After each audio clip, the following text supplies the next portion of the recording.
Coming up on Mountain News this morning, there's a warning for workers across the nation as some see money being stolen from them before it even hits their wallets. And Kentucky sees a bit of a jump in gas prices, so AAA gives a few reasons why.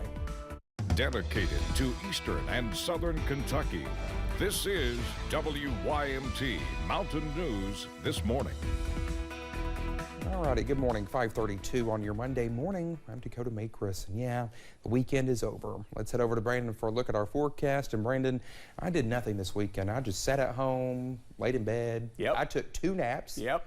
I mean, I fell asleep on the couch for a couple of, it was the best. Those, the naps on the couch, the best. Yep. I'm same way. I didn't do a whole lot this weekend. Weekends are usually my rest period, unless I just have something kind of, scheduled. I did laundry, but yeah, exactly. I mean, we always have to do laundry, but other than that, it's just the way it is. Just taking a break there. All right, let's take a look at our forecast this morning. Today, actually one of the nicer days. Yes, I know that it's raining out there in some spots. Yes, I know that it's cloudy out there in most spots.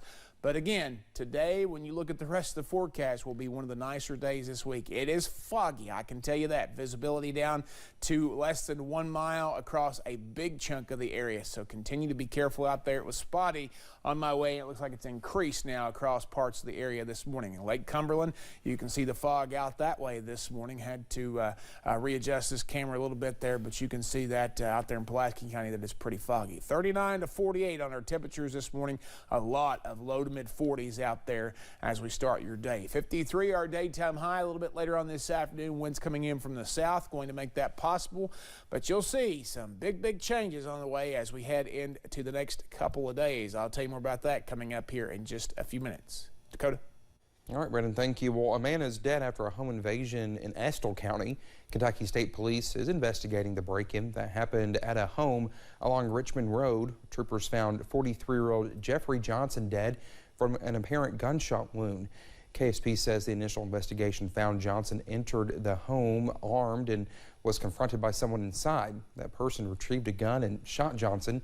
No charges have been filed at this time. London Laurel Rescue Squad rescue units pulled a body from a lake in London on Saturday. A little after 11:30 Saturday morning, a fisherman called 911 after finding the body in the water. Rescue units used a boat and recovered the body from the lake. In a Facebook post, the London Laurel Rescue Squad said all other information is pending at this time. And over in Wayne County, a Wayne County man is dead after the car he was driving went over a cliff. Well, that was happened in Pulaski County. The crash happened shortly just before 6 p.m. Friday on Highway 90. Police say Ralph Carinder was driving east when he crossed over and sideswiped another car driven by Casey Rose. When deputies got to the scene, they found Carinder's car went off the right shoulder and over a cliff. Well, they say there were 4 people inside of the car, and the driver and 2 passengers were taken to Lake Cumberland Regional Hospital. The 3rd passenger, 66-year-old Charles F. Lovell, was pronounced dead at the scene by the Pulaski County Coroner's Office. The crash remains under investigation. Well, police in Johnson County are looking for a missing person. Nina Hitchcock was last seen around 10:30 Saturday morning in the Sitka community.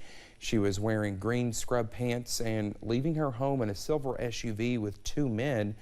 If you have any information, you can call the Painesville Police Department using the number you see on your screen. Well, you may have a burglar alarm to protect your home or hide your wallet from pickpockets in a crowd. Well, what you may not realize is you could be losing money in a different way from your paycheck. Wage theft costs Americans more than any other type of theft each year. Ashkar Qureshi found even if you fight for what you're owed and win, you still may never get paid.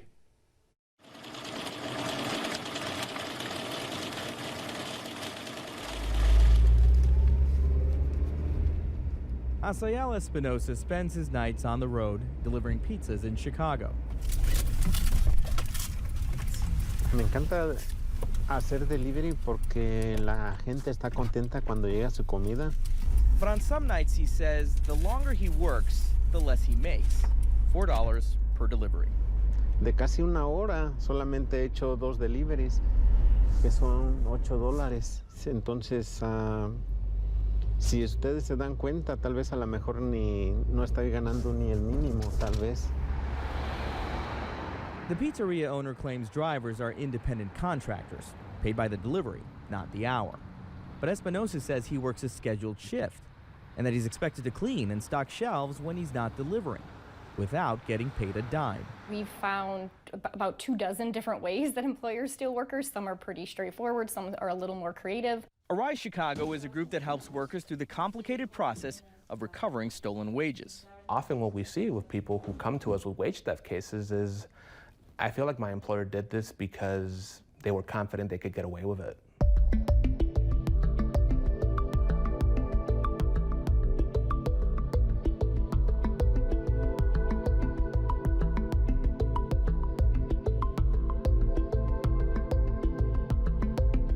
A worker goes into that factory or goes into the restaurant, every day their tips are stolen, or every day they're not paid overtime. So it adds up and up and up and over time till it becomes billions of dollars.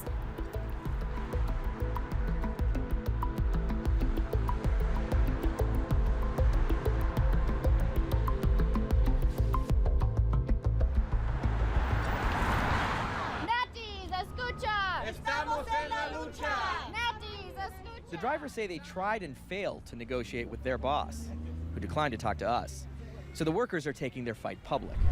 The point of today's gathering is really to announce that they're filing a lawsuit to try and get those wages for their workers, but also to give the owner of the pizza shop an opportunity to come to the table and try and sidestep this so that there isn't a court case that goes forward. Weeks after the protest, the owner filed a motion to dismiss that lawsuit. Whether it's a court battle or a complaint at the state or federal level, the process can be excruciatingly slow.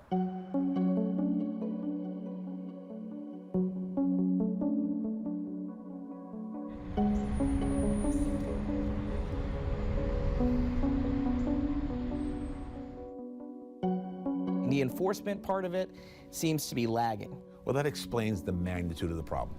U.S. Secretary of Labor Marty Walsh told us his wage and hour division is inundated with tens of thousands of complaints each year. What do you say to people who've been waiting years to get wages that are owed to them, that have been stolen from them? I would just say hang in there. I mean, our job is to do as quickly as we can to recoup the wages and the money that you're owed, and we're going to continue to fight for you every single day. You know, I'll apologize for the longevity of a case. In California, for a decision on a claim, workers wait longer than in any other state we looked at, a median of 439 days. And more than half of those who were found to be owed money never got paid. So, one California county is chopping that wait, forcing restaurant owners who've stolen wages to pay up or shut down. We can revoke their food permit for non-compliance with some of the laws they're required to comply with, including these wage and hour laws. And that goes a step further than what existed previous to this, or what exists at the state level, right? It does, and you know, I will say we've been very fortunate because we've had a 100% success rate so far in actually getting businesses who we've reached out to comply without taking that step. There's also a movement in Washington to pass a bill that would shorten wait times and increase penalties nationwide. Why do you think there's been a lack of consequences, of accountability for so long? I think it's the lobby of the business lobby. Lobbyists who oppose changing federal wage theft law argue it would hurt businesses and benefit trial lawyers more than employees. We have to extract serious penalties if they are stealing money that is legally owed to a worker. How hopeful are you that this legislation will get the support it needs to become law? It's going to be difficult. It is going to be difficult.